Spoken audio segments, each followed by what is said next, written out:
Have you ever wondered how smart investors spot trends before everyone else?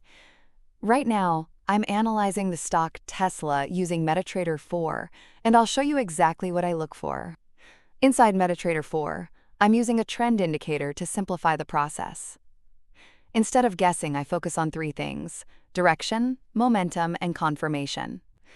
When the indicator aligns with price movement, it becomes much easier to identify whether the market is trending up, down, or just moving sideways. This method works not only for stocks like Tesla, but also for crypto and other markets. Remember, this video is for educational purposes only. What's happening in the market right now does not guarantee future results. If you want to learn how to analyze trends like a smart investor, make sure to subscribe to the channel and follow for more content like this.